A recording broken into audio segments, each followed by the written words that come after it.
through how and why we're here. In 1998, I went to a strange conference at MIT, which was about wearables. And the state of the art at the time was a guy named Steve Mann, who was walking around wearing these huge glasses and had like a laptop strapped to him, practically. I mean, seriously, like a big laptop in front of him. Everything was very big then. He had a camera, he had an audio recorder, and he was recording everything. And Steve Mann is still pretty much the state of the art, except everything is now, I think, it's in a pocket, and he has a little bit of a glasses thing. And that was kind of the first time I saw the idea of technology that both captured everything that was happening to you and also attempted to fix the environment. Among the prototypes that they showed at that conference were, for example, they had this idea for a T-shirt that could communicate with a thermostat. So if you had a room full of people and everybody was cold, you could warm the room up. And I sat there imagining sort of the thermostat wars that would be going on because I'm always cold and the guy next to me was always too hot. And it was about 10 years later that I was visiting San Francisco and I saw a note that there was the second or third meetup of a group called Quantified Self. And this was a group of people who, for various reasons, maybe they didn't feel very well a lot of the time, or they were depressed, or they were tired, and their doctors really couldn't do anything for them. They had started this thing of tracking as many physical parameters about themselves as they could. I mean, some of them took their temperature 40 times a day. They weighed themselves a lot. They did a lot, when they could do home blood tests, they did those things like glucose monitors and blood pressure monitors and stuff were beginning to be available as home equipment. So they were kind of taking advantage of this and sort of trying to track a lot of stuff about themselves and see if they could find patterns that would explain their moods and their various discomforts. And very quickly, it being Silicon Valley, you started seeing commercial companies seeking to exploit that sort of thing. And I'm not sure the exact date of the launch of the Fitbit, but you know that I'm sure in the last 5 to 10 years you've seen quite a lot of devices that track things about you. And what is happening in the States is that a lot of employers have taken this on as a kind of wellness program. You get a Fitbit and it tracks how much you exercise and it's supposed to help you feel better. But meanwhile, your employer gets a lot of insight into how you conduct your life and your health. And in the States, of course, that has quite frightening repercussions because of the state of medical insurance being attached to employment. So with that as a sort of backdrop, we have two speakers. One is Phoebe Moore, who is a writer and lecturer on technology and work, and I'm going to say labor relations. And she does some of these things at Middlesex. Is it a college or university? University. See how impressive that sounds? And we have Chris Dancy, who tells me that he aspires to be the Andy Warhol of data.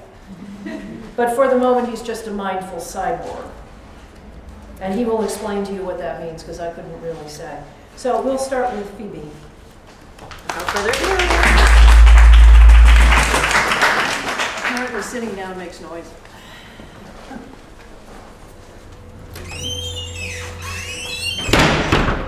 That's not your everyday choice, but... Is she coming back? It's performance, I think.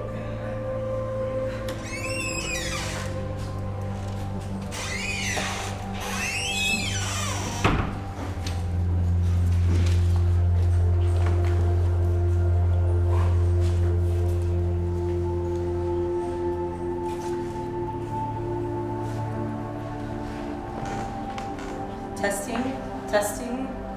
1, 2, 3. Am I mic'd up? Yeah.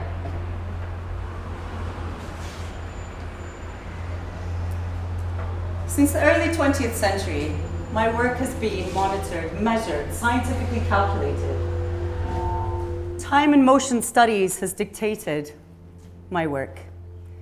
Only fatigue stood in the way of the one best way for productivity and for efficiency. Now I'm the quantified worker. Intimate devices track my steps, my heart rate, my movements, my sentiment, my thoughts, my arousal, my performance. I am the construction worker. My heart rate is monitored to prevent my collapse for health and safety reasons. I am the taxi driver. My fares are ranked according to a dynamic, according to an algorithm that I have no control over. I am the Amazon worker. I stock and I send parcels to you before, of course, a drone or a robot takes that job. My toilet breaks and my mistakes are calculated, are captured. I am surveilled, I am disposable, I am automated. I am hyper-employed.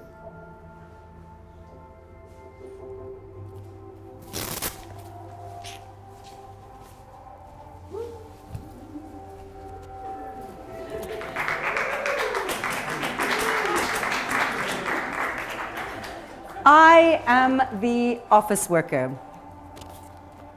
My arm gestures, my tone of voice, my steps around the office are tracked, are monitored by sociometric solutions. I am the call center worker. My emotions are tracked by my facial expressions. I am subject to sentiment analysis. My work is monitored. My health and my happiness are measured. My time is rescued by software. But the more my boss knows about me, the more my boss controls me, right? Or can I lead a gameful, gainful life with the use of new technologies? Is the future of work surveilled and controlled?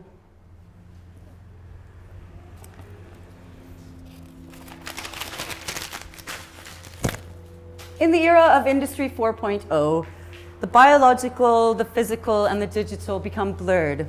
So what my research does is to look at how workplaces are changing as a result of new technologies.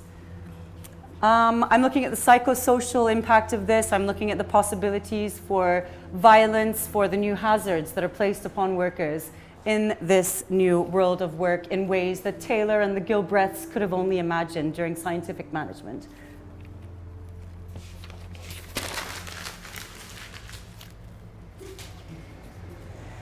So to give you some context, the market for enterprise wearable devices is on the rise. It includes industrial and healthcare wearable devices. Growing from the investment has been in $21 million in 2013 to $9.2 billion in 2020. So 13 million self-tracking devices are predicted to be incorporated into employee wellness programs by 2019. In 2015, so just a couple of years ago, nearly a fifth or 18% of employees across Europe had access to wearable technology at work. 1 in 3 employers provided some form of wellness initiative relating to technologies in 2016. So the quantified work environment has been introduced both in the cognitive context, the cognitive working environment. So this is education, this is creative work, this is the kind of work done from art houses, I say, to warehouses. So also in factory work, which you might be familiar with already, which I've alluded to with the Amazon worker. So from factory work, from art houses to warehouses alike, which is what I say in my book. But experimentation and interest in tracking behavior is nothing necessarily new. So diarizing, we've had quantification, as it were, in kind of analog ways for many, many years. Self-experimentation, they're not unprecedented obsessions. So you have King Charles II. He had a penchant for weighing himself before he ate, before he played tennis, specific weighing times during the day. A report from Royal Society's archives in 1664 indicates that at age 34, he had the curiosity of weighing himself very frequently to observe the several emanations of his body before and after sleep, tennis, riding abroad, and so on. So Sanctorius of Padua, who's known for introducing quantitative approaches to medicine in the 16th and 17th centuries, also was very interested in weighing himself before meals and after meals, and also his excrement. Same for Salvador Dali, very interested in measuring his excrement. In fact, my great-great-grandfather was Howard Fletcher, and he was the Victorian nutritionist who came up with the concept of the 100 Chew thesis, which you may be familiar with. He argued that the body is a machine. So while the king, the physician, the artist, my great-great-grandfather, tracked physical expressions, other historical white men have also been interested in also less tangible measurement. Benjamin Franklin kept a moral compass of his activity quite explicitly through daily self-examination. So he kept track of his actions in a little book. You can see the grid here. It contained a page for each virtue, one of which was temperance, and the subheading reads, "Eat not to dullness, drink not to elevation," unless, of course, you're at the Red Gallery, and please use the bar.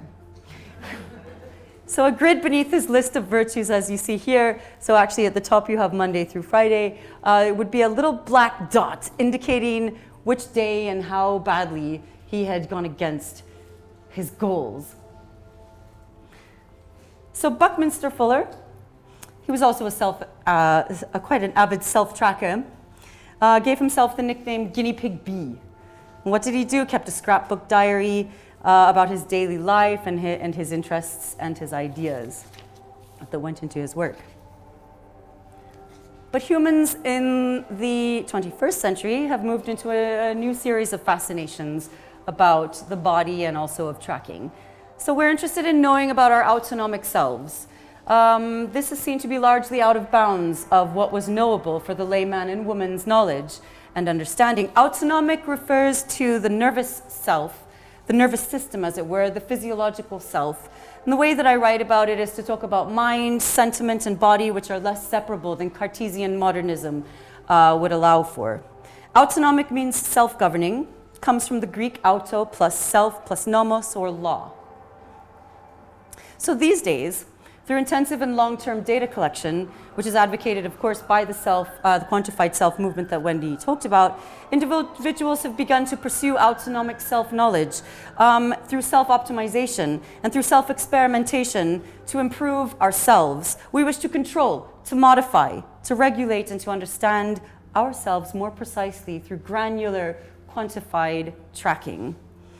To improve and develop ourselves as though the self is an identity proxy, as Ruckenstein calls it, a data double, which is seen as something to be improved, constantly worked upon in an uncritical way.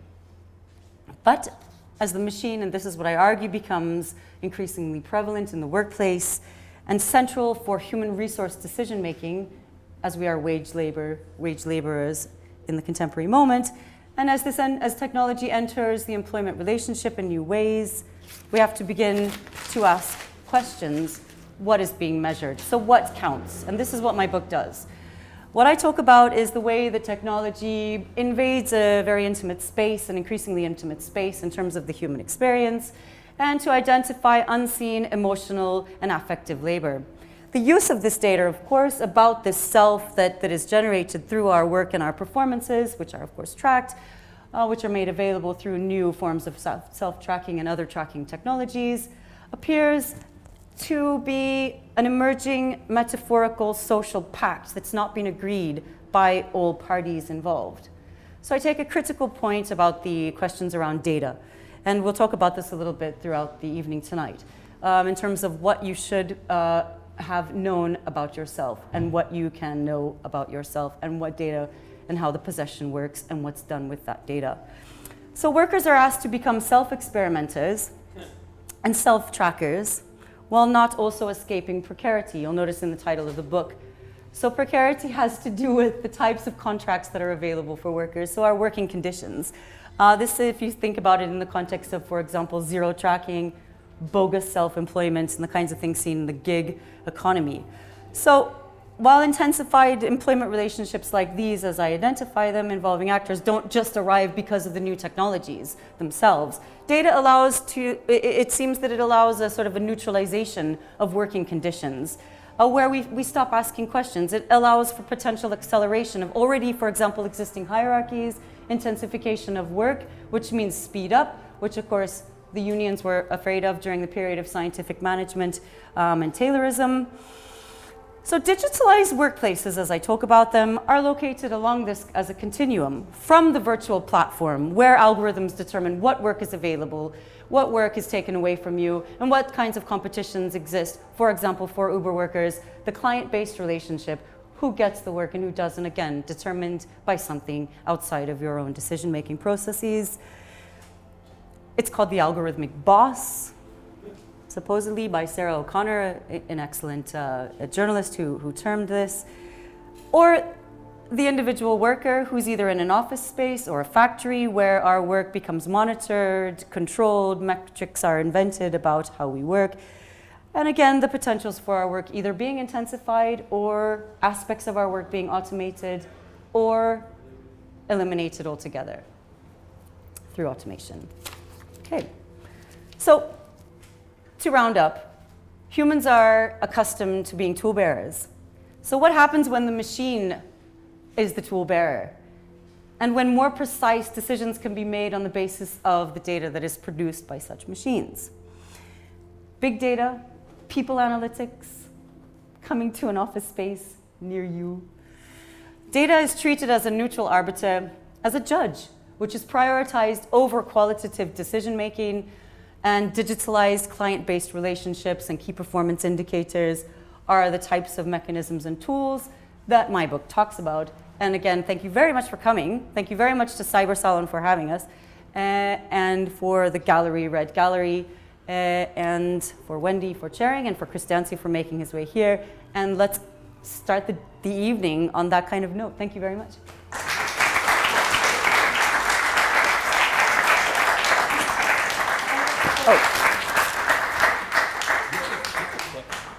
Like our. She doesn't understand. When you have a book, you hold it up and you show people, what? You have a book. Thank you. I've been doing it a lot recently. Well, Chris? where do you want me to sit? Is it? Yeah? Hey, well, let me see. Nice name back here. I don't want to do that thing where she has to look behind you, because I felt like, does that bother you when people look behind you? No? And because I wear a lot of wearables, I work best with feedback. The feedback loop should be tight. So if I ask you a question, nod or move or shake. So this is kind of a big deal for me, and this is not an applause line. Today is my 49th birthday. It's my last year of my 40s, so I'm very, very excited to be here in London. And I'm one of these creepy people that looks for synchronicity in life, and every year for the last 5 years, something major has happened for me. So 5 years ago today, on a stage in London, I did a keynote to about 1,000 people where I wore sensors all over my body and didn't tell anyone, but then projected my biological data up next to my slides. The slides weren't about my biological data, they were about something else. And everyone in the audience just kept staring. They didn't know what these two images were. And at the end, people were like, oh, your talk was so good, but I have to be honest with you, I couldn't stop looking at your data. Why did you do that? And I said, because that's all you really care about. You want to know who I am, how I'm feeling, and like what you can figure out about me. If I could have put my credit score up there, you would have been happy and walked out, right? So my rationale was, as we increasingly become dashboards for our friends and not billboards for ourselves, we have some important questions to ask ourselves. That was 5 years ago. 3 years ago, I'm a big fan of Stephen Manns. I was at MIT giving a presentation on my quantified life, and I was just blown away to be in the same room with a lot of these people. Nowadays, I get to travel around the world and talk about the 10 years I've spent wired up to everything. So today I'd like to talk to you a little bit about how I view life now that privacy is a thing of the past.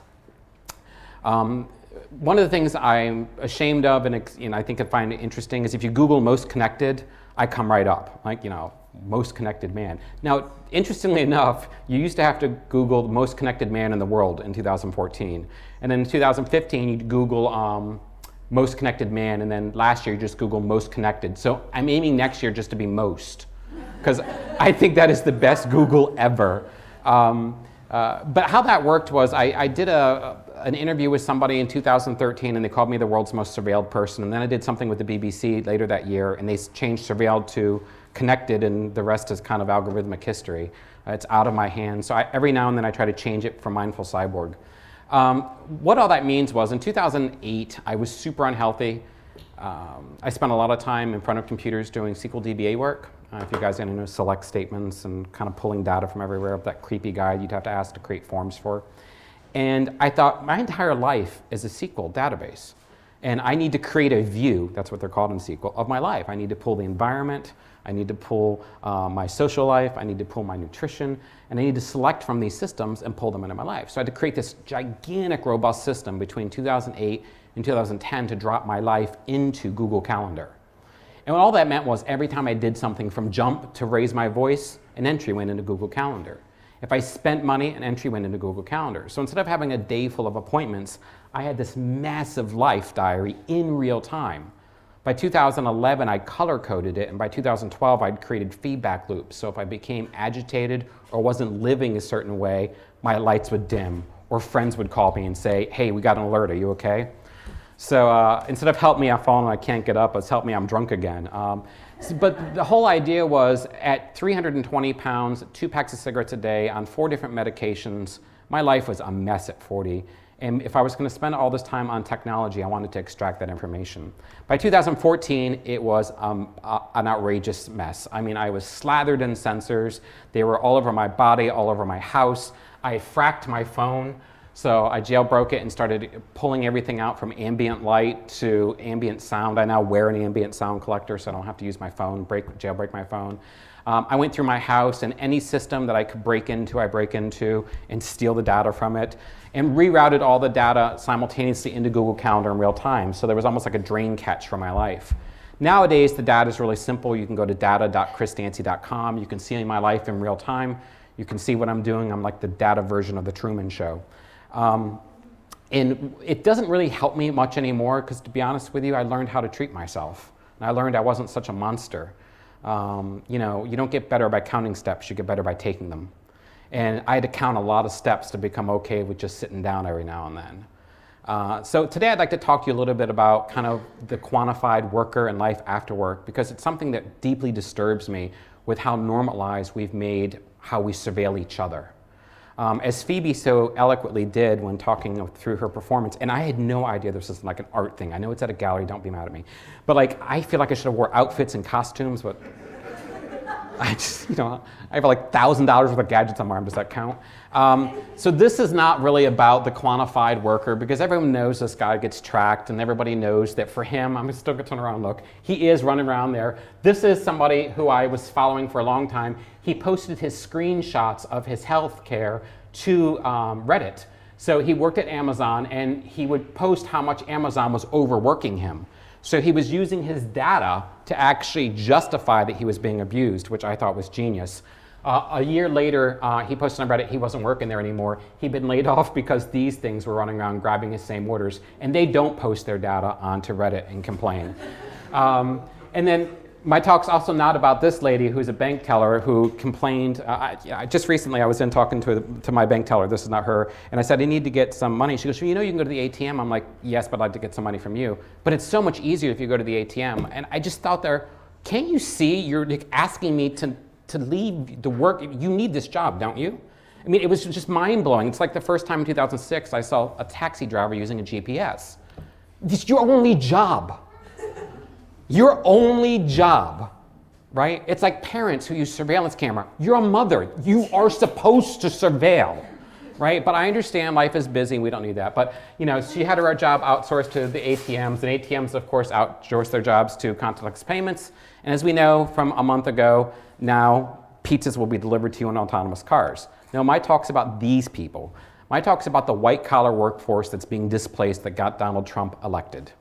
Because it's through surveillance and it's through workplace, just, I think, abuse, digital abuse, that this is happening. I'd like to start by talking about this guy.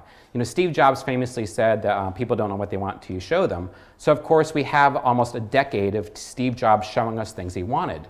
But as the iPhone moved from a consumer electronic device to like workplace must-have device, we started getting things on them like IT policies that allowed you to monitor the phone. So we issued these things called remote certificates, which allow employers and or institutions to monitor your behavior on your phone, which of course sets up a whole bunch of, I think, precarious spaces where suddenly what you're doing on your phone isn't just tied to that. And as we know, your phone has a lot of data about you. It's got a bunch of behavioral data, the fact it's a front-facing camera or back-facing camera picture. And of course, as Phoebe pointed out, this spun, and Wendy to that matter, spun a whole series of Silicon Valley startups that got on this quantified self phase. So this is an actual screenshot from a company that I did some consulting for. Everyone had to wear a band, and when you came in, you could see everyone on your team sleep and their steps. So literally, they would go to meetings and wait to see who was the most tired, and then gang up on that person. So the whole job was really not about the bosses surveilling it, it was like each other. And for me, this started with like out-of-office replies and how I used to try to game the system by putting out-of-office replies, and all the surveillance that I did just on my friends by looking at the properties and documents to see, did they really write it or did they copy it from someone because their information's still in there. So this kind of very passive-aggressive surveillance we do as white-collar workers. And then of course, we've got what your employer keeps, which they kind of judge you in the score. They like to say it's gamification, but to me I call it shamification, because if you can shame me into doing something different or letting my coworkers pick on me, you have a real advantage over me. And it's one thing to have your whole workplace watch you. It's another thing to feel shitty about yourself. Sorry, crappy about yourself. There's a child here. To feel crappy about yourself because you shouldn't have that happen. But then of course in 2014, Steve Jobs and all their wisdom at Apple gave us HealthKit. HealthKit's on every phone around the planet right now, and then it got split into four categories: activity, nutrition, sleep, and mindfulness, because health is just not broad enough. So they did get very specific. And of course, that spun out this entire ecosystem of devices that could track and monitor workers. And of course, with that, now that the iPhone is behavior aware, we got things like CarPlay in 2015. So Apple knew that too many people were being distracted driving, so they made an operating system that ports from your phone out to your car, therefore making your driving habits along with your behavioral habits something that you could put code on. And when I say put code on it, it took them all of 1 year to create this functionality so that when you were driving your car and you were texting, it could lock you out. And why this is phenomenal to think about is because an IT department now, if you're under one of these controlled phones, can actually lock you out of your phone if you're driving out of safety. And I think we're not far from IT departments making decisions about what you should or shouldn't be doing. Now, they have no problem with you working around the clock and ignoring your family and your friends and your other coworkers. But they will keep you bound to a set of behaviors that you have no idea how bad this gets. And when you see people wearing these AirPods, the thing we don't quite understand about this is they're full of sensors that are measuring everything from body temperature to locomotion. So what seems like a harmless device to put in your ear to listen to music will let people know whether you're ill or not. Do not wear these on a plane in 3 years. You won't get in the country if you have a cold. And then of course, we've got this new whole wireless charging onslaught. What I think is really phenomenal about the wireless charging phenomenon we're about to see is because as these devices become easier to charge and easier to use and cheaper, we're going to see them on more and more people. And of course, the new iPhone is nothing more than a Microsoft Kinect strapped in that phone. So everything from watching your facial movement to understanding your facial gestures and moods to body temperature recognition from the color of your skin tone. Very, very profound. My prediction is by the end of this decade, you will live in an ecosystem of connected devices that are doing nothing more than monitoring you. You won't download applications in 5 years, you'll download habits. And what a habit will do is it'll smart condition around you, because it's doing it now, we just call those habits ads.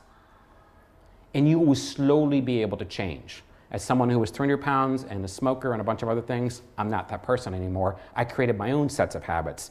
I'm just telling you, be careful because it's going to be done to you. By the end of the decade, we're going to get more and more employers getting into microbiomes, genetics, neurological. Of course, Elon Musk has this brain interface called Neuralink. And I think the world in 2030 is a much, much different place for this. So I'd like to talk one last, before I finish up here, about Elon Musk. So Elon Musk is someone who believes that we're actually living in a simulation if you're into simulation theory, but I think he's a provocative person to actually watch, because the types of things he's building are so that we can get more software and more control and more surveillance out of these systems. This is a gigafactory that's being built, a projected model of it, so that we could power things like our autonomous cars. And what more is an autonomous car but a fully surveilled mobile workplace? I mean, I have a Tesla, all right? I get in it, it drives itself. I use it to kiss my boyfriend when it's driving itself. I don't use it to look at my phone. I think if you're gonna have an autonomous car, love someone. That's why we built the technology. We didn't do it so we could do more work, all right? And of course, he has aspirations to use all of that money to get us to Mars. And I can tell you one thing, Mars is a completely controlled workspace. If you think surveillance is bad now, go to Mars for Elon Musk, because he'll make sure you live, because you're an expensive investment at that point. But as the talking heads said, you may ask yourself, well, how did we get here? I'd like to talk and close on this note and talk a little bit about the United States. In 2001, because of the terrorist act on 9/11, we passed the Patriot Surveillance Act, which basically gave the government access to surveil and keep track of what everyone was doing. By 2007, Edward Snowden had the PRISM leak, which went ahead and showed how everyone from Microsoft to Yahoo to Facebook was involved in the mass collection of our data, selling that back to the government. In 2008, when Barack Obama took office, I'm not sure how many of you remember this, he was not allowed to have a BlackBerry because it was too insecure. A BlackBerry is too insecure. He had to use a government-issued phone. So by 2009, Citizens United, which went to the Supreme Court, which was a decision that said corporations were people. By 2014, Barack Obama hired the first White House data chief.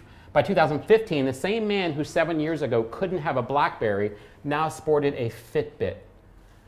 So literally, the heartbeat of the president was on a server in Silicon Valley. Just 7 years later, something changed in those 7 years between what we consider sensitive and what we didn't.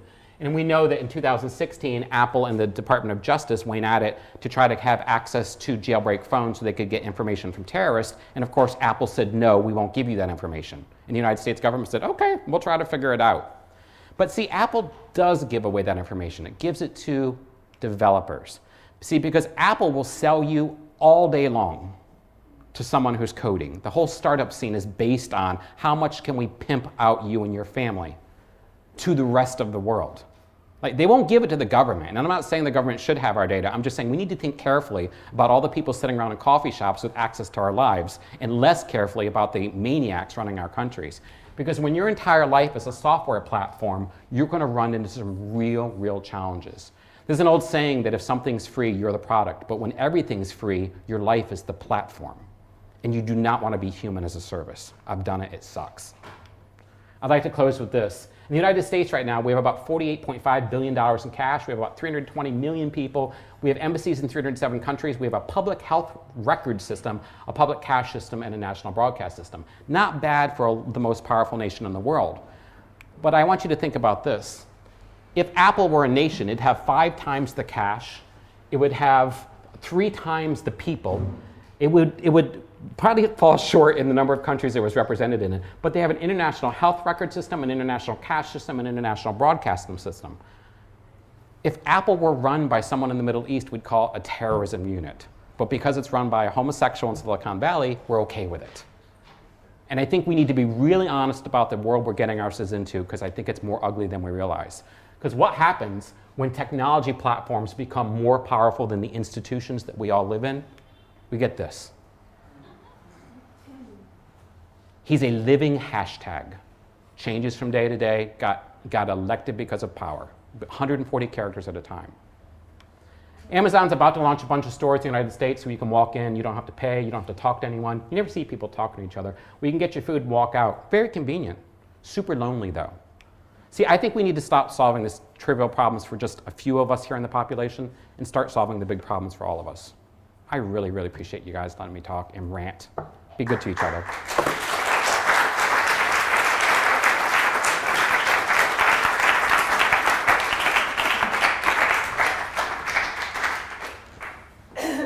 Well, I have to say that one of the privileges of being, I guess I have no sound. One of the privileges one of the privileges of being me, I suppose, or at least being a freelance and various other aspects of my life is that I don't actually recognize my life there because I don't own any Apple products. I actually forget to look at my phone for days on end, and I'm sure I can think I don't own a car anymore, and I look forward to not owning an autonomous car. And a lot of the things that I do have in my life are things like bicycles, which they haven't put sensors in yet. But I do think a lot about sort of, especially younger people who, I mean, I pick up an Android phone and the first thing I see is Google sort of lurking behind it. But I don't think devices are transparent that way to a lot of people. Maybe they are to you?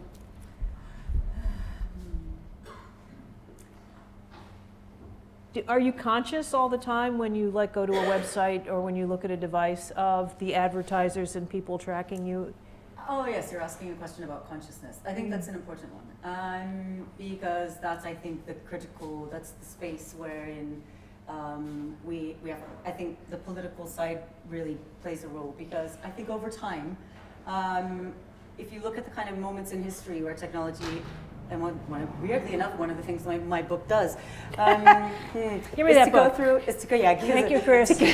Well, I would say there are ebbs and flows in terms of the roles and what types of technologies are available. So again, I can only speak from the kind of workplace context. So what I talk about is work design. So you have a whole human resources kind of experimentation, a whole range of research that has gone into how workplaces are organized, what people can think they can expect from that moment, what the initiatives are, and what the kind of desires are, what the kind of formatting, how things are set up, and over time, what you found is that human resources used to be called personnel management. Yes. So personnel management, what the role of personnel management was very much to kind of process paperwork, to get you into the contract, to tell you what your welfare, your benefits, and this kind of stuff. So a lot of that work became automated, the kind of 70s, 60s, 70s. And human resource management became something else, and it was called, it became human resource management from personnel as it was called. Okay, so what started to happen was business strategy was part of the kind of role for the back office, and technology definitely plays a role in what that looks like, because a lot of the work that was done by personnel management services was automated. So the forms that were filled in, you started to fill in. So the Oracle, for example, there are all sorts of database management, corporations, companies. So I think in terms of consciousness, which is your question, and it's an important one to do with how devices play a role, and again, my expertise being in the workplace context, is that I guess how business is set up, what workers can expect from the employment relationship, and how that changes. So I think the possibilities in terms of the contextual, the critical moment now where we are, is to say what can devices do maybe for me? So that's where maybe corporate wellness comes in, where we say, okay, work is making us sick, but then we have to start asking, and this is the consciousness question, why do we feel that we are sick? And do we make this connection with work, or is work something else? There are a lot of different questions I think have to be asked. Before I say anything else, and then I will stop, is to say that Al Gaudi, by the way, actually wrote the music that was playing in the back while I was giving my spiel. Where is he? And he's excellent. And he's also going to be playing after the discussions here for a couple of hours, so please stick around and have a boogie, just to say that Al Gaudi's brilliant. I don't even know where he is right now. Where's Al Gaudi? Oh, here he is. And just to say that. So yes, in terms of that's kind of... Okay. I guess I watch young people use, and I hate even saying young people, because as someone I said younger. Younger, yeah. It's interesting. As someone who grew up in the 70s, to me, technology reminds me of fast food. I mean, back then, we didn't think about the health aspects of fast food. It was just everywhere, and it was cheap, and everyone did it. Yeah, and it took about 20 years for type 2 diabetes to become like a thing. Today in the United States, almost everyone I know is ADHD or ADD or gluten tolerant, or they have something. And I sometimes wonder if ADHD isn't just the type 2 diabetes of the mind that we're just seeing that's happening from how we're using this technology. young people, or I'll say young people, my boyfriend's 26. He tells me he completely knows he's being surveilled and he completely uses it to his advantage. So I don't know. How does he use it to his advantage? He posts things in places to create a distraction for his friends so that he can do things in other places. So, I call it an identity condom. What's his threat model? What's your boyfriend's threat model? Because actually, all of this is about threat models. You were talking about that. You touched on that when you talked about the difference between fearing the government surveilling you and the problem of your friends surveilling each other. Yeah. And it's, years ago, I think it was 2000, the Computers, Freedom and Privacy Conference, Neil Stevenson gave an excellent talk where he talked about the problem of little brothers that he felt was being overlooked in the interest of too many people were focusing on Big Brother and the notion of this kind of all-powerful surveillance when the problem was really a lot of little brothers who were all kind of and actually that's to me one of the interesting things is that we did start out with this idea of government surveillance being the problem, but now what we have is an ecosystem where the government can subpoena the data it wants from a whole host of private actors, and it never has to go to public debate, it never has to be on anybody's budget. But Apple said no to the government. Apple said no to that, but it doesn't say no to everything. It said no to breaking its own I'm just saying, encryption. I don't believe that 15 years ago any corporation could have said no publicly to the United States government. Well, And I think when you have 5 times the cash. There's some interesting question there because a lot of the tech resistance, at least according to Ross Anderson, the Cambridge University security engineer, he holds that one reason tech companies have been able to be resistant to governments for a long time is that they actually the ones that depended less on government for their sales. But interesting enough, Apple can't say no to China. So you get a completely different version of the iPhone in China. Right. One that is broken. But Apple could say no to China. It's just then they would have to not Well, the sell profit motive would never happen. They would have to not sell the iPhone in China.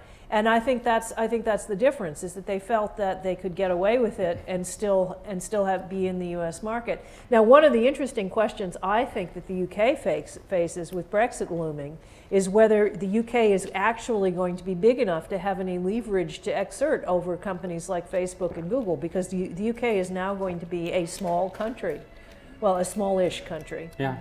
And what's interesting, Facebook and Google and a bunch of places, I talk all over Europe. What they're doing to subvert these laws in these local countries is they're building data centers. Right? So, if you can respawn little versions, little copies of yourself all over to subvert these laws, I really think we're underestimating the power of not just the technology, but the money behind the technology. There's a new infrastructure, a new world being built around us. As pioneers, we're kind of not allowed in this world until we're counted. No, I think you're right, and regulation is extremely important in terms of governance in this context, in terms of work. For example, the business model that is Uber is an extremely aggressive one, and it's platform management, the practices that are put into place, and the way that. So what you have is Uber sends a kind of an investigator to the country where they want to set up the kind of. So there's a whole process that's put into place. So they show up in this particular city. They start to read around some of the kind of labor law that exists, and they start to talk to people, and that happens for a period of a few months. And then at some point, the decisions are made whether we settle or not. Specific, and this is the kinds of things that happen. So specific things happen. But what you're finding, of course, and the stories are quite well known, is that after the platform is set up, and of course the kind of advertising happens. So you see images of billboards that are there saying, okay, you can work on anytime you want. So there's this whole ethos of freedom around the working kind of context. You're liberated to work whenever you want, however you want. All you need is a car and a platform. You just need this sort of phone, you've got the GPS. So that's the kind of role that technology, again, plays in this space, in this moment, in terms of work design. If we talk about platform management methods, which is what I've called it, which involves which actually that's not even in this book. Like I say, you sometimes write a book and then you move on. In fact, I haven't. No, sorry. Okay, but I do look at the gig work aspects. But what Uber does is it started to act like a regulator itself. So it settles and then starts to expect regulation around it. That governments will sort of start to realize, Okay, so we have specific contracts, for example, in London, and they've pushed back. In Buenos Aires, they pushed back. And Uber will, of course, appeal. It takes a whole long time for these things to happen. So I'm quite curious in terms of this exact pivotal moment with that kind of relationship, the role of the corporate. But I think it's the management practices themselves that are key. So the fact that the contracted worker does not have employee status is super important. That you're expected to be a little teeny business running around in the car that you have usually often taken out a huge loan to own. So you have this whole sort of indebtedness aspect to the worker's experience, that there's, you know, that you can't, that this, it's the kind of, it's the precarity angle, that you've got no necessary future, no kind of reliable future to experience. Anyway, just to give you the example of Buenos Aires. So they lost, a lot of people don't kind of know this one, but they've lost their license, but Uber has continued to operate. And how have they done that? Based on blockchain. So they've managed to get round, again, the kind of regulatory aspects by putting into place the relationship between the client and the driver through other kinds of transactions. This is a new world, I think, that we're dealing with, and so... But I don't think that... Every time you talk. I can't imagine that actually working in London, because TfL is, you know, TfL has a lot of...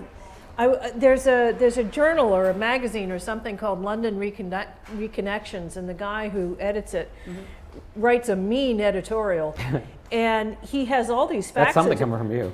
He has all these, you know, facts at his command, and he talks about TfL. You know, if you really want to be the wrong side of TfL, you know, interfere with its buses. Yeah, wow. And, you know, the fact that TfL has so much hegemony over so many kinds of transport, and that they can't be overridden by a bunch of craven politicians. And a mayor who's actually, So I think actually it's one of those things where, like, the EU was big enough to take on Facebook and Google, and TfL is actually big enough to take on Uber, and I'm finding it quite fascinating. So now, how many of you have questions and comments?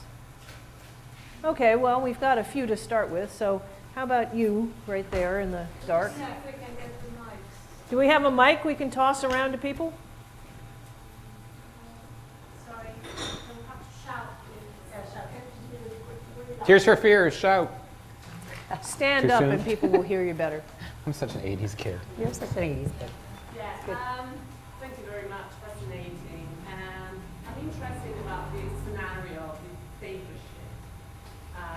What you're presenting is this kind of, you know, technology and multinational firms creating new dictatorships. Like in dictatorship, our possibly. everyday life and work life, etc.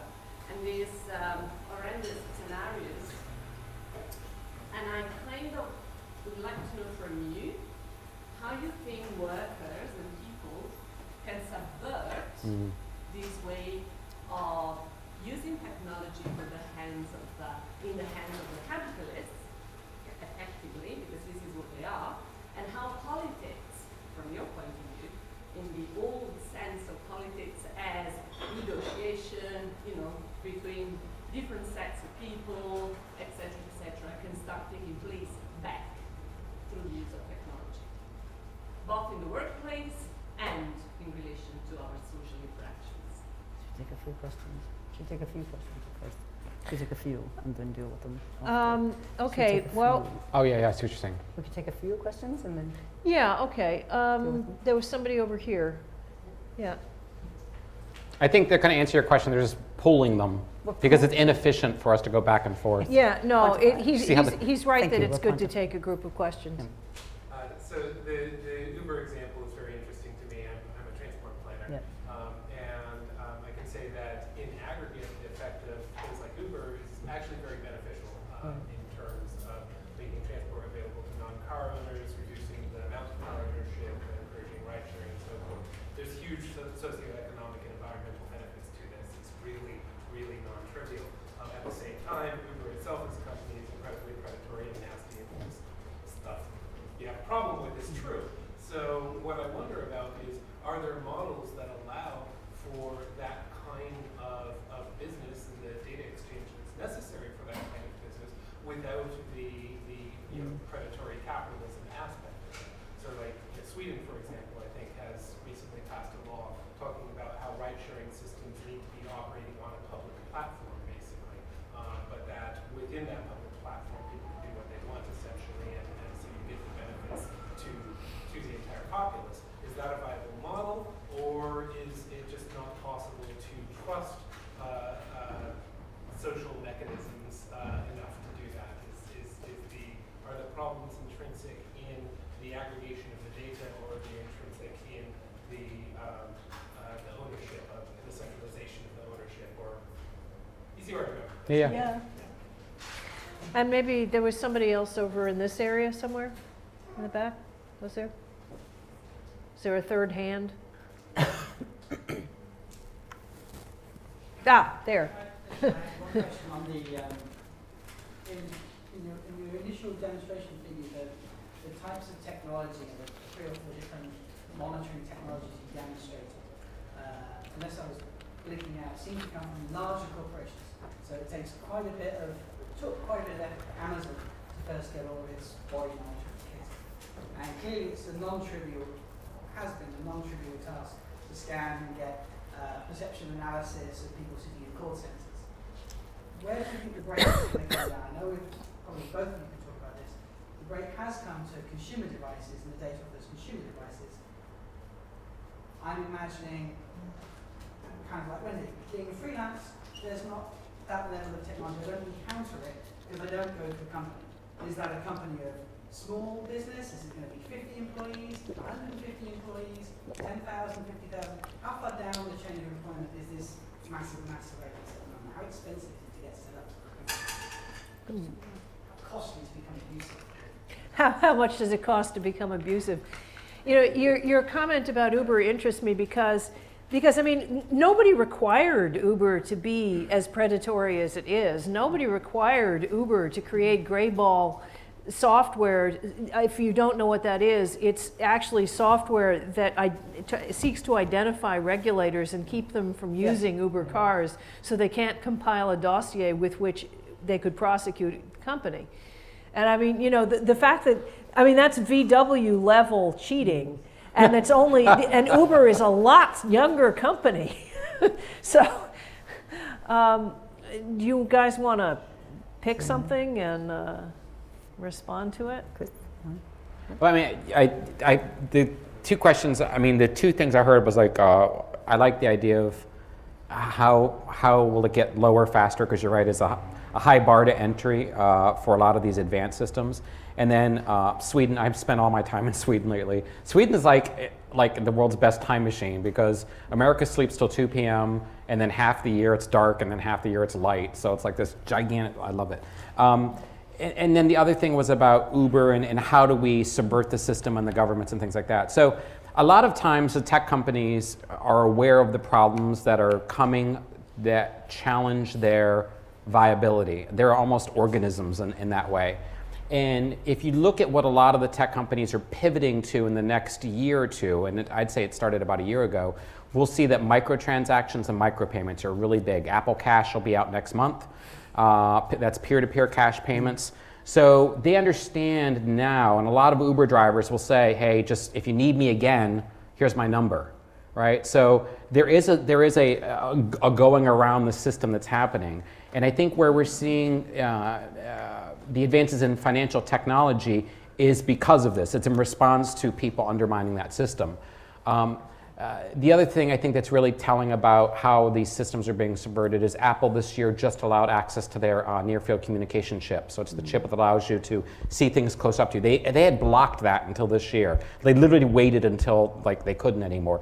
And I think when we look at where things are going with cryptocurrencies and just proximity-based payments, we will see some subversion. But we literally need a cryptocurrency as fast as possible, run by a decentralized organization globally. I mean, I seriously now look at the internet not as a digital place we live, but as a new land, a new set of species. I was talking to a young Islamic girl on the plane today, and she was 24, and she was talking about the movement she's involved in. And I said, give up on this world.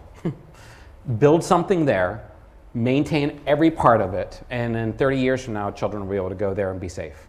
You know, if we think that the systematic institutions that have built all of these things. That's what we thought 25 years ago. It didn't work. We got Facebook. And why didn't it work? Good opportunity for me to come in. Exactly. I think there have been a lot of movements to try and kind of subvert the supposed expected kind of relations of production, which are frankly profit-driven, which are things that we begin to expect within, and Alda mentioned, the capitalist kind of model. So I've been very interested in thinking through the political economic kind of concepts. And I think one thing that I do in terms of the book is so what has happened to the peer-to-peer production and the kind of open source models that were used and were kind of experimented with not such a long time ago, maybe even 7 years. And you had, of course, there was a lot of enthusiasm around this one, and you talked about him before, the kind of guy who did all the drugs. It's exactly these people who really went into it saying we can join together with communities, we can find a democratic space, we can kind of produce using new forms of technology that are available to us to create complete alternatives. And if you look at how those groups emerged and developed over time, and I would say probably since around 2008, which is interestingly around this similar time to the quantified self movement, is that a lot of that's been appropriated back into these kind of dominant models. For example, you've got the Airbnb, you've got the kind of platform models that themselves become inflated, become something that, again, the profit-driven nature of them, kind of, people have said that these kinds of things they kind of corrupt the dream, as it were.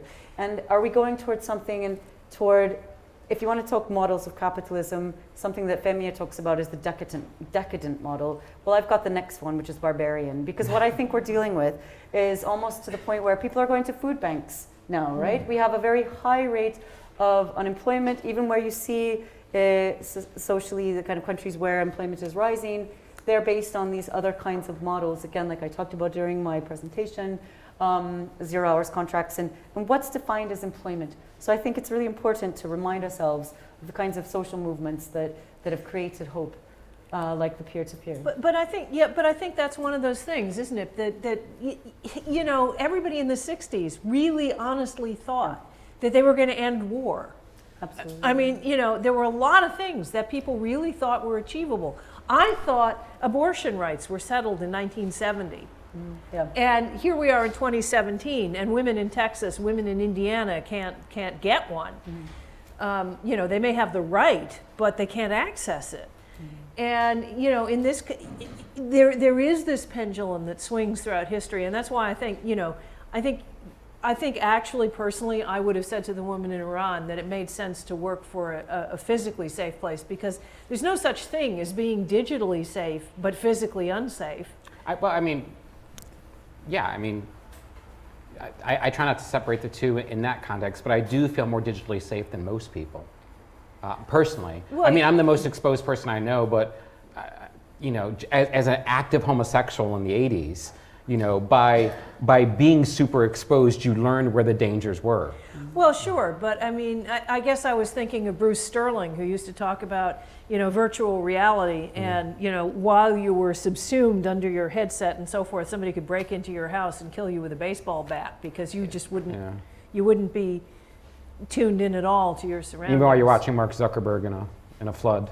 Well, he said this in the 90s. Before no, I'm just saying. Zuckerberg didn't exist in the 90s, or if he did, we didn't have to know about it. Who else have we got?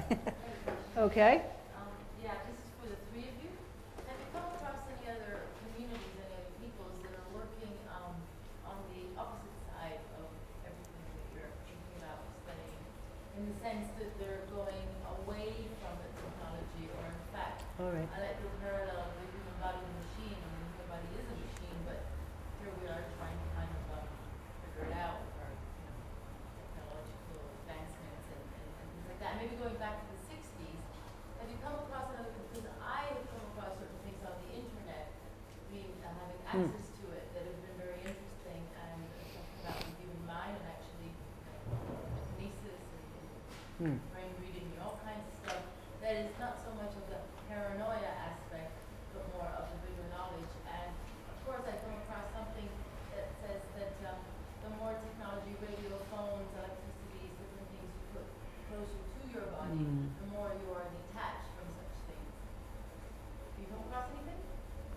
I mean, the communities I watch right now are the biohacking movement, obviously.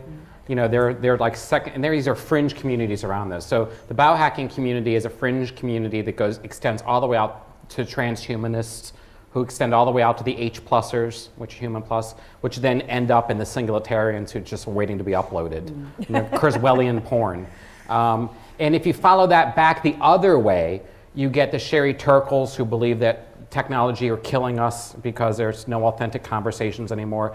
If you step back from Sherry Turkle, you get the Arianna Huffingtons, whose Thrive organization is, is all about how do we do stuff with technology that's it's more gentle and more, it helped me sleep more. And then you go all the way out to Wait a minute. This is the woman who never wanted to pay writers, right? Oh yeah.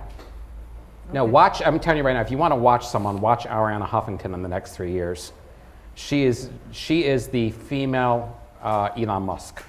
No one sees it coming, but I've been watching. But if you move out past that, you get out to this kind of whole digital Amish movement. And the digital permaculture is one of the kind of yeah, and then the most interesting culture out of all those fringes are this group called Consciousness Hacking, run by a guy named Mickey Siegel. Very prolific in Silicon Valley. People stand in line for hours to get in his meetings, $20 a head for every single meetup, and everything from ayahuasca to headsets to help you meditate. They're not afraid of it, they're integrating it, and they want to ascend spiritually, but not be kind of post-human. So there are some, I think, radical groups out there. For me personally, I enjoy the technology. It allows me to be a little bit more, I think, provocative with my own mind and my own belief system. Every time I say to myself, oh, look how bad you're being because you're using that, I go, oh, look how much you're judging yourself. It's like, there's a meta-mindfulness that happens when I use technology, but it's not exciting if I stand up there and tell everyone to be mindful cyborgs. It's easier to scare you. I really think we have to think in terms of privilege and equality and inequality and these kinds of things, because this is a global conversation that we're having. So the availability of technology is important, and so in order to form communities around, so there was the permaculture movement, for example, which was internationalized in a sense. So you had a group of very interesting hackers, for example, Smári McCarthy, who's one of the people who started the Pirate Party in Iceland. So the kind of concept that we could sort of, in terms of the proprietary model, that we could come back into the kind of more organic, we can say, within a specific community, rather than have to sign up to the bundle that is Microsoft's entire package. We can kind of create using the resources around us. And I mean, as I say, this is something I became extremely enthusiastic about as I wrote about it in 2009, 10, and so on. I think those movements and those groups do still exist. Now, I was at Oxford University at a network meeting on Monday, where we had people from Lagos who are running kind of alternative to Deliveroo. So Nathan mentioned the kind of what's in terms of the demand and in terms of transportation. I think it's important that we remind ourselves that there's something that's needed, as it were. We are living in cities. We want to get around. We want to kind of occupy spaces and work and produce and have communities and these kinds of things. And we can't do that without moving from point A to point B. Can we do that in a way that we can feel comfortable with in terms of the ethics of the models and what they look like? So what I'm finding in terms of, let's just talk quickly about the kind of way the platform models are set up. So they're often invited into developing contexts as a way of creating jobs, as a way of moving out of poverty. So again, that's the kind of tension that we have to talk about. I don't think it's possible to say that one size fits all, and that the kinds of issues that we're dealing with and how technology is used can be equated and can be understood in exactly the same way in every single context. It's important to remain conscious of that. Well, I think that's right. I mean, Yeah. I went to a conference in 1998 called the Virtual Diplomacy Conference, and one of the things that I learned there was that the same things that we objected to as privacy invasive in the West might actually be essential to help refugees find their families, for example, in a different context. But the thing that struck me about what you just said is is that, you know, I was sort of groping earlier to say that I am actually very privileged in being able to decide what technology I want to use and what I don't. And it occurs to me that the really big difference in the last 20 to 25 years is that 20 to 25 years ago, using the technology, being able to use the technology meant you were privileged. Yeah. You were somebody who worked for a research institution, so you had internet access, or you lived in a rich country, or you know, I mean, do you remember? Probably a lot of you are too young to remember this, but when mobile phones were first seen around London, we called them poser phones. All right. Because the fact that somebody had one meant that they were showing off like how important they were, right? And now privilege means not having to use the technology if you don't feel like it. And that's an extraordinary reversal when you consider how short a time it's been. Anyone else? Okay. Thank you very much, guys. It was a fantastic presentation. Questions to both of you, I guess, because that notion of outsmarting the smart and out-hacking the hacked, and really Chris's pioneering work of pushing through, as I think Douglas Rushkoff was recommending, that there's no way back, there's only way forward. How much forward you can take, because I love the idea of outsmarting the bosses, but what from your experience Says the woman who's her own boss. That's the opportunity to connect with others to create a second level of communication which can outdo the corporations? You got any ideas? I mean, as someone who's intimately familiar with the developer community and just technology in general, I mean, there are certain questions I ask myself every single day. So if I go through the privacies on my phone and I see what apps have access to my steps and what apps have access to my location and what apps have access to the health data, it's odd that, you know, so many apps have all this access to my life, but none of them ever ask me if I feel better when I'm sick. So I think we're sitting on the precipice of this kind of uncanny valley mashup with like what would make sense if we were actually using it for good. And I believe people, I mean, just Snapchat, I'm a big snapper, but you know, Snap just introduced these context cards, so you can creep on your friends and then zoom in to like where they are and see how people are rating the places, and then just, I mean, if you watch the video, it's like, how is that not just screaming like, come hurt people? You know, but Snapchat's making this a really big deal. I do believe the way through will be developers who actually exploit these things for, you know, ways that help people. Again, I think until we look at life after, you know, what I call the internet, so the network of you and the mesh network of all the things you're around. Tim Berners-Lee, someone I've been corresponding with online recently, is doing some phenomenal work in kind of bringing the internet back to where it should be. I just think it's just so far. I really liked what you were talking about, Chris, in your presentation in terms of work relationships and how people kind of are, that it's almost a mediator, that technology is used in a way that we're not very conscious of the possibilities of it being a spy, and that was super interesting. So how much more is that in the book that you're not allowed to talk about? So yeah, I mean, I talk a lot about, because I'm very transparent with how I digitally stalked myself and how that affected how I digitally stalked other people. I mean, there's just some things that I had to deal with from day to day now that make me really uncomfortable. Like, I have friends who are friends with me online, but when we finally catch up with each other, you know, and we're talking, like, I always have to pretend like I don't know certain things. And I think if we live in a time where we have to act ignorant to have an authentic conversation, and I also really struggle with how much that, like, I have to sometimes pretend like I'm doing something else to have a conversation with someone, because people feel assaulted by being paid attention to. So there's fundamental human things that scare me when I know about what happened to me and how aware I became with my own body and my own relationships as I watch other people do this. And I don't think it's a bad thing or a scary thing, but I do think if we need to explore new models for intimacy and love, my partner and I use technology to send each other. So we use surveillance. So on Snapchat, you get a message and someone takes a screenshot. So we screenshot to send digital kisses to each other. If we're sitting together during dinner and we've got to take a phone call or something, we actually switch phones and do work for the other person. So we skinwalk each other's phones to be in the same room with each other but not lose the technology. So it's really garishly analog in some ways, but allows both things to happen at the same time. I do believe as people, we will overcome and go back to what we're doing. As far as being close to each other, we're just in a really awkward time right now. Yeah, and that is something that I think deals with with the question that Alina put forward. And in fact, so just to quickly also give the plug that Chris Dancy's interview features in this book and Meet some self-trackers, just to be very clear on that. We've known each other for quite a few years from Quantified Self Expos. And so I'm really interested in how you're looking at capturing, sorry to sort of, pretend I'm a chair for 2 seconds, but it's just the way that you've kind of said that there's a possibility of going back to the analog in a way that I think could be potentially very fruitful. What would happen? If one of the keys of intimacy is being honest, what happens if you say to one of these friends that you've been stalking, actually, I read this about you that you posted on wherever they posted it. People say that to me all the time. So I will start to tell them a story and they'll go, I know that.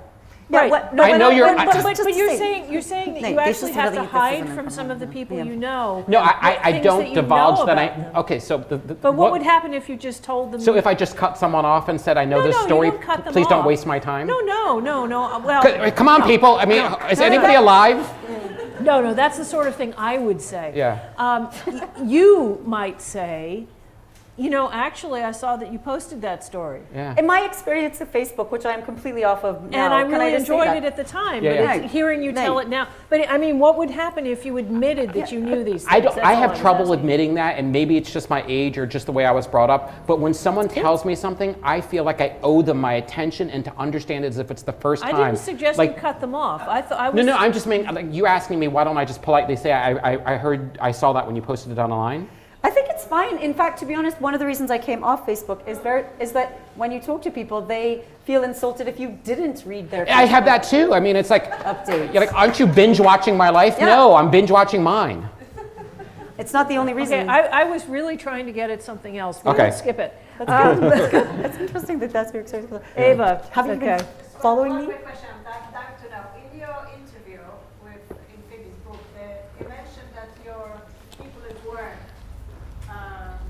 you monitor each other and you have a bit of surveillance going in a sort of task, trust, assurance. Yeah, so we set up an acronym for all of our technology at the office. So it stands for TASK. Task. So every use of technology must be make you feel trusted, make you more aware, make you feel safe, and it must treat you kindly. And if the technology violates trust, awareness, safety, or kindness, we don't use it. And we examine those words in every interaction we do, whether it's an email or putting on a blood oxygen sensor while we're in meetings to see how excited we get if someone pisses us off. And we try to find the boundaries of what makes us feel safe or trusted or aware or kind in a way that is exploring these relationships. Now, there are people who I work with who opt out of these types of relationships, but they're usually the creepiest surveillance people in the world anyway. They're just, digital flashers. I mean, I haven't been in London in 3 years. I cannot get over how many people are walking around looking at phones. It reminds me, I'm like, what happened in 3 years? Well, what gets me is it was never acceptable to walk down the street reading a book. But, I mean, which was my temptation for years. I mean, so why is it okay? I mean, you see these people wandering toward you, like, it's your job to get out of their way. I used to drive reading a book, especially in traffic. I did that in Kansas. Easy. Kansas, This there's was no Austin, traffic. Texas for me. Yeah. Yeah, there's no traffic. Carol, do you have anything to say? Well, as you were saying that, someone had mentioned something about acts of subversion. That sounds like a wonderful act of subversion for all of us one day to go out reading our books as we're walking around. It might make It's the a great people who idea, are actually. staring at their phones aware, oh my God. It's good, actually. Really good. Really good. I was at a presentation where someone was talking about connected cities, and it was all these gorgeous pictures of Paris, and everybody was walking around looking at their phones. And they were talking about efficiency of movement, and I just asked the question of, well, have you considered that people are taking longer to cross the streets because they're reading their email? Do we have have to address the traffic. In laws because of that. Augsburg, Germany, they've actually put the light change is now notified on the pavement in front of you because they noticed nobody was ever looking at the lights anymore. So, I mean, That's they just transportation, hadn't really thought through to that. Well, you know, I run a group called Mindful Cyborgs, and one of the access aversion we do is when we're in, so we'll go out in groups and we'll meditate in public, we'll just stop and meditate, and people are like, are you, as if we're broken, like our systems are not responding, they want to like, you know, end the task. Flash mob, I like No, it. we Situation. call it guerrilla meditation. it. Brilliant. But the other thing I teach my group is like if you're in a store, like no one will really pay attention to you if you need help. So the fastest way to get attention nowadays is to freeze, because when you freeze, people treat you like a non-responding app, and they suddenly want to help you. And I think there's something powerful about being in a world where you do nothing and you get all the attention. Because this kind of queuing system for someone else's attention doesn't work unless you don't respond or respawn. So it's, I think I would love to look at go through a whole night of like the analog subversive techniques that I use personally, but I sound That's really your weird. next book. That's why I say it's Mindful the next Cyborg. book. Next book. Perfect. Okay, Who else have we we're got? good. Ben? Yeah, I wouldn't mind exploring a little bit of the future app installation narrative that you said in your presentation. You're saying in a year or so we'll be installing habits, almost a suite of apps. Yeah. Well, right now, no, I think that's complete. I mean, I'm in development myself, so that's the stuff we're working on. But So. would we be comfortable doing that? Because it does start to alter the relationship we have with our devices. And it does, as you said, start to sit in that uncanny valley. You know, if the device becomes something more like a portable counselor or more of a self-life coach, Yeah. you know, you're surrendering agency at that point in a way that you're not when you're choosing apps and picking individual pieces of yourself to modify. The reason I think it's going to happen is because user interface as a choice mechanism is disappearing. So if we just look at the advances in just graphical user interfaces on our mobile devices, they're becoming simpler with less options. Yeah. Do you think they're going to try and sell that to us explicitly? Yes, and how I think that's happening is through AI. Because when I ask my car to take me someplace, it doesn't ask me which mapping system to use. When I ask it to play a song, it doesn't ask me which music service. So I've got a bunch of smart AIs, right? And I have to subscribe to 10 different systems to walk from room to room, because unless I have one person's ecosystem. The reason I think downloadable habits is going to become a thing is because people are going to make decisions about ease of use. I think if there's one cultural crime we have, it's we're addicted to convenience. And I believe that convenience trumps all rational thought. Everything from, well, it takes me an extra step to do that, so I'm not using that, to, well, it's just easier to have someone else do it. So when I'm with people now, I actually phrase questions like a Google search, because I find people will answer me quickly. So I allow people to autofill answers. And when I've seen this level of kind of automation in my friends, I just know that it's not long before it makes sense. Why wouldn't you just do that? I don't think it's a bad thing, but I do think the types of, Etsy for human behaviors needs to be thought about, because I know I would shop that. I think what I love about what I've done is all of my data is out there. If someone wanted to live a day as me, you could, right? Why not put on my data skin and walk around and see what it's like? I would love for someone to be able to drive my identity for a day or two and tell me what I could do better. The idea of avatar as a service is probably 7 years if downloadable habits is 4 or 5. But don't take my word for it. I said that we'd be sitting here doing this when I was on stage 5 years ago. No one believed me, so thank you.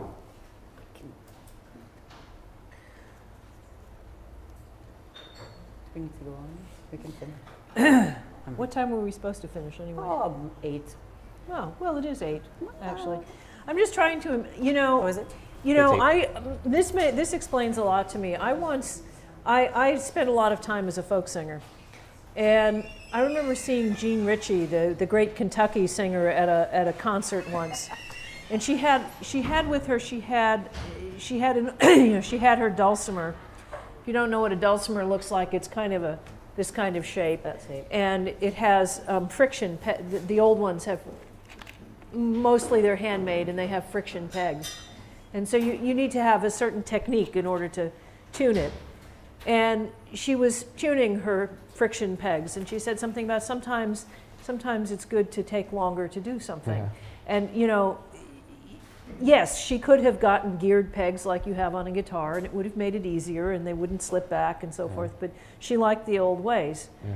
And I do have a dulcimer. I don't play it very much, and it does have friction pegs. And so I have a certain tolerance for things that aren't convenient. I mean, my entire life is full of inconvenience, just so I'm not a complete ass. But you have all these AIs doing. There's a great term I've heard lately for a lot of these apps, mom as a service. Big mother. Yeah. And also, it's a complete belief that technology is functional and works well all the time, which is frankly not true. You know, something else that, you know, I don't often share this in public, but It's your birthday, so. Yeah, but if I were to read you the folders my apps live in, the folder names. So suffering, disorder, burden, distraction, lust, greed, delusion, forced, avarice, pride, and stillness. Benjamin Franklin has arisen. Actually organize my apps by the garish story they create in my head. But you live in Silicon Valley, right? No, I don't. I live in Nashville. You live in Nashville? Yeah, somebody Where has were to. you when I was looking for somebody to stay with when I came to Nashville to see the eclipse? All right. I think we have reached a natural ending point. So if you then you can talk to me. And if you are interested in a copy of the book, you should talk to Phoebe. after all the exciting deliciousness that you have heard in this incredible, thank you so much to Chris. Thank you. Thank you so much for Thank you to Chris for making the trip, because I can tell you I've flown to Nashville. It takes a while. Thank you to Phoebe, and thanks to all of you for coming. Thank you. Thank you to Wendy.